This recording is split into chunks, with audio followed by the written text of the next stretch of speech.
It's typical. I put the camera in backwards.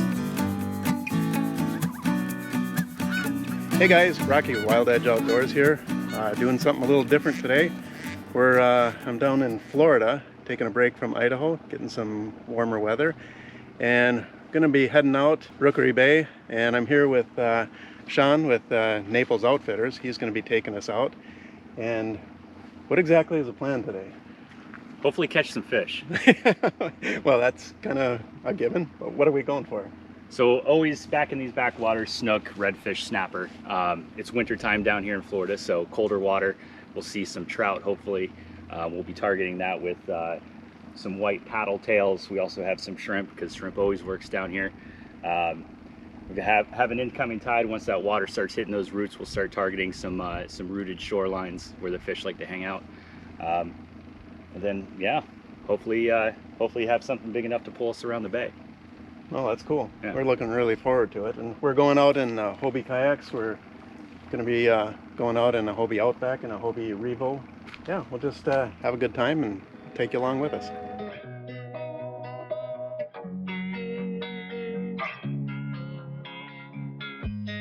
All right, here we are. It's a beautiful day.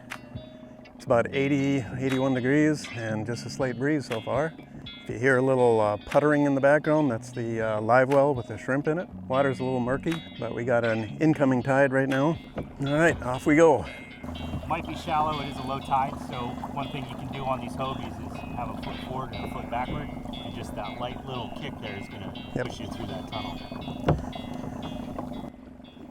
How you doing? Pretty good. In a kayak, can't be bad. Going through a little tunnel, we got a bunch of other kayakers coming back. Right around the corner is where we'll eventually work your way into the Gulf of Mexico, Johnson Bay. So summertime when we get heavy rains, there's a lot of freshwater influx that comes in from the creek this way. Okay. This time of year, not so much. Haven't had rains in a long time. So. Doesn't look much like rain today either. No. Perfect day. Nice little breeze. Yeah, it's nice. Current works its way here, straight towards us. Once we get to the other side of that oyster bar, it'll be pushing us that way. Oh, cool. Yeah.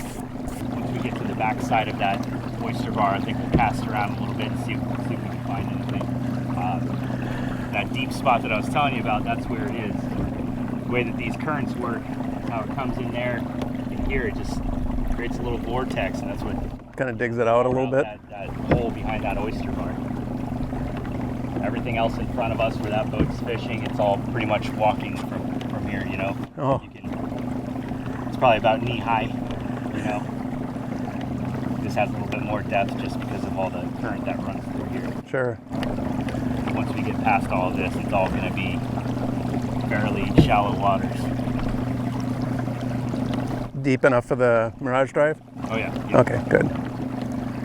Plan around that. I don't want to bust the paddle out. I do everything I can not to use my paddle. Yeah. Very cumbersome fishing. I mean, that's why these Hobies are so great for it. You know, I've been fishing in a kayak since 2000, and I finally got the pedal drive 2 years ago. And it's like, oh my gosh, why did I wait so long? Yeah. Just as a total game changer with this Mirage Drive. Spot to spot, tie a line while you're there. Yep. It's a pretty heavy incoming tide right now, just all those leaves that are sweeping out there. Wrapping its way around this oyster bar. Yeah. I always like to kind of give this tree limb that's sticking in the water a try. Also throwing something down deep into this hole and kind of drifting and seeing what's down here. So we can give that a go. Okay. You have the shrimp now. I think we'll get up a little bit closer and I'll just show you how I bait those up. Sounds good. So I'll take a couple of these guys. So then you just put them in here. All right. It'll last a fair amount of time. So yeah, we've got a weight on there, little egg weight sinker. Mm-hmm. If it gets hung up on a root or an oyster, you can just kind of take that tip and just pull it back and it should bounce right off. That's All it. right. You see the little brain right there? That you want to keep him alive, so you want to put that hook in front of that brain there. Is that it right there? Yep. Okay, cool. So tossing him out in the water, he does all the work for you. you get it into a decent spot. Once we start getting into the trees, it's going to be all about placement. Where we're at here with some deeper water, we just kind of want to drift down and just see if there's any trout hanging out in this hole. So you want that weight to get all the way down to the bottom. You'll kind of feel it bouncing as you're drifting through here. You start feeling a little taparoo on that tip there. You just give it that little set. Don't drop back down. You want to keep that pressure on that hook and just keep on reeling. The fish that we want are the ones that are just going to nail that, and you won't really have to worry about setting it too much. But every once in a while we'll get into some snapper and they'll peck away at the bait. But if it's a monster snapper, again, he'll just grab it and run. So here's our shrimp.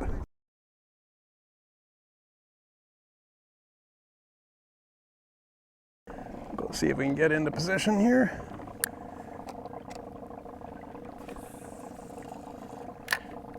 Thought I had a bite at one time. I was kind of struggling with my boat placement and something jerked it out of my hand, and the shrimp looks like it's had a bite taken out of it. Yeah, I'm getting some hits over here now. They're bait stealers. If I got a real small shrimp, I'll try him. There's one. I missed him. He took off with that one. I'd used that little one, that little shrimp, and he took off with it, but I couldn't hook him. What do you usually set drag at? Pretty much where you're at. Okay. You even do a little bit looser, but that's good. I had it pretty. To a big redfish, you're gonna want that drag. Well, I had it pretty loose, and then I went to reef back on it once, and it was like just all drag. How spooky are these fish if you kind of happen to go over them a little bit? Spooky. I like to keep at least 10-15 feet of distance between that shoreline. Okay. Like once this gets saturated more and we get a little bit closer to some roots, we'll keep our distance for sure. Okay. But you've been doing good over there. Oh, I hate to say this, but a little cloud cover feels good. Got to get back to my spot. This current is pretty stiff. I know these are probably small fish, but I just really want to catch one. Are the snappers any good eating? Yeah. Well, that current takes a little getting used to. There's one. There. Yep, I got one. Yep.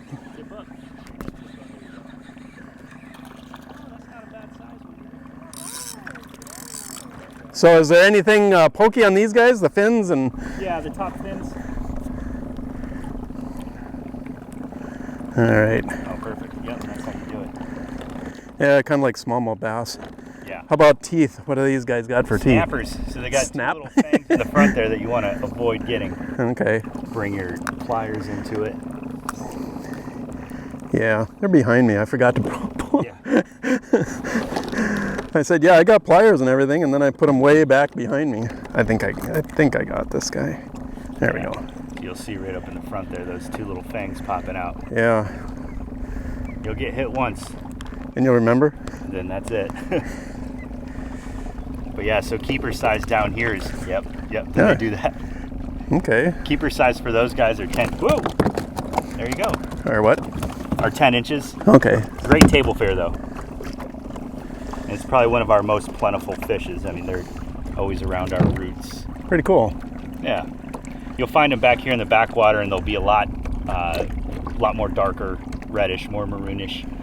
Further back you get, they kind of blend into the environment. You catch them offshore, like off the beaches, they'll be almost silvery. Oh, cool. They got an eye a lot like a smallmouth bass too. Yeah. There'll be more and bigger. All right. First fish. I feel better. Yeah. Trip is over. Trip is over. One fish. That's all you get. All right. One down. Many to go. All right, we're moving on to another spot. There was only one fish in that spot, and I caught it.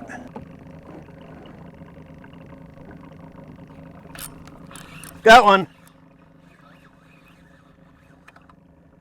Oh, another bass, or bass, snapper.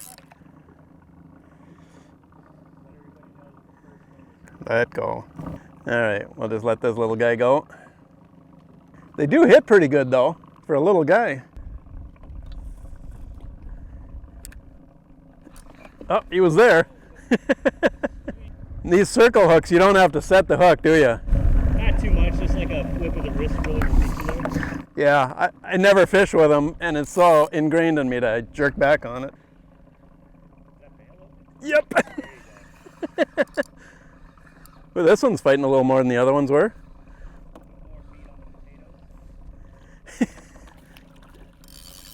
He's a little bit bigger. Now, do you ever keep fish? On my tours? Yeah. By request.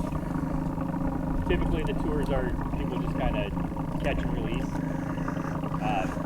So by request, then I would bring ice and put them in the chest up front. Okay. Is that something you guys wanted to do? Yeah, I'm fully into the fillet and release. Yeah. Fishing in the mangroves.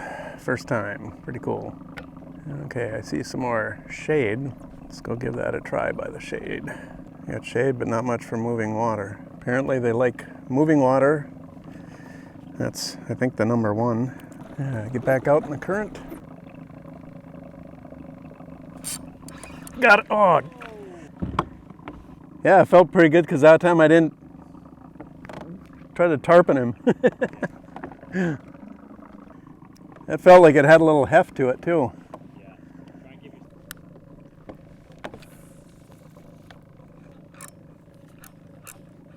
All right, in the trees. Sworn I saw a squirrel in there.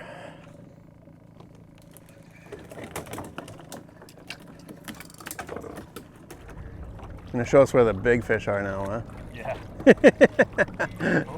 Well, it hasn't been too bad so far. I mean, I've been getting bites.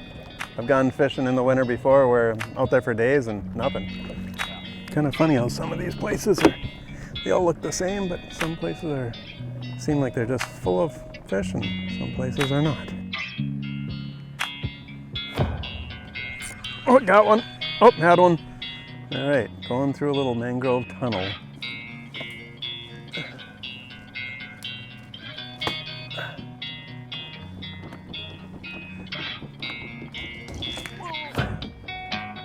Yep, I'm just going faster than I want to be.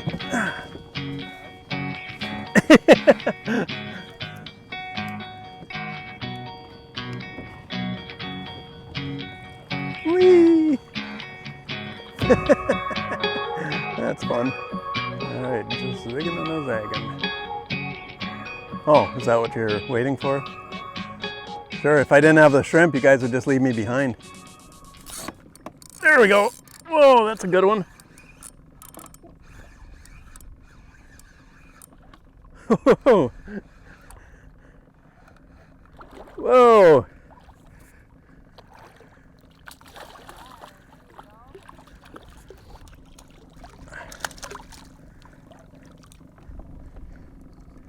Yeah. There's the biggest one I've got yet, Mangrove Snapper. Oh, stop that. I can see why they call them snappers. There it goes. Well, let's go back over and see if there's any more.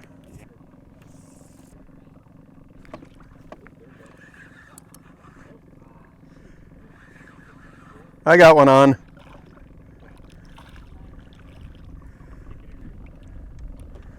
All right.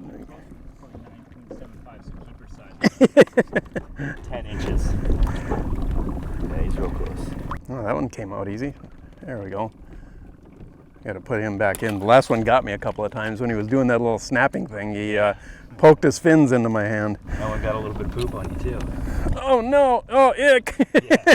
It's all part of the game. Well, that's pretty neat when you find them there. They cooperate pretty well. Yeah, they stack up like that. I mean, it's a perfect, that current's just pushing that shoreline, so their heads are probably sticking just like that. And it's deep. If you were to snorkel that, you'd probably see 100 of them stacked up there. Yeah. There we go. Right out in the center, he's following you. Yep. Oh, these guys fight pretty good. Yeah, another decent sized one. They fight better when they're bigger, that's for sure. Oh yeah, that's another good one. That's probably a good 10 and a half, 11er. Next time we gotta bring it back twice. There we go. Yeah, that's a good Yeah, another one. That'd be a snap-appetizer. All right. Wish I could lip them so you can see it. There, you can get a little closer up of it. Getting down there on the little shrimpies. Oh, too slow. All right, we're about out of shrimp. Now that they're biting really good here, some decent sized ones, but we've had a heck of a good time here. I have to admit, I haven't been paying attention, haven't been tracking. I have no idea where we are. So it's a good thing we have a guide today. I don't know if there's any shrimp left other than this little guy that I got, but we'll try another cast.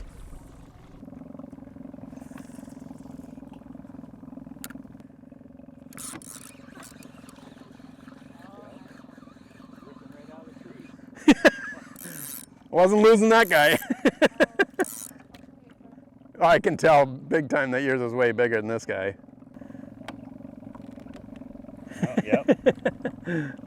Oh, almost identical. Yep. Okay. One last shrimp.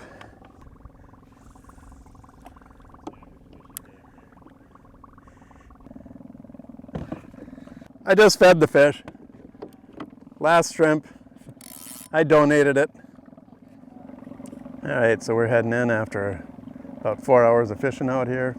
I lost track how many fish I caught. I caught all mangrove snappers. Be cool to catch another species, but I am not disappointed at all. I'm very happy. This was fun. Big shout out to Sean with Naples Outfitters. Just a great guide out here. Very easygoing and accommodating. Thanks for watching. Don't forget to hit that subscribe and hit the bell to be notified when more videos come out. All right, we'll see you next time. Whoa, whoop, there we go, not paying attention. Come on. I always find a way to have some fun like that.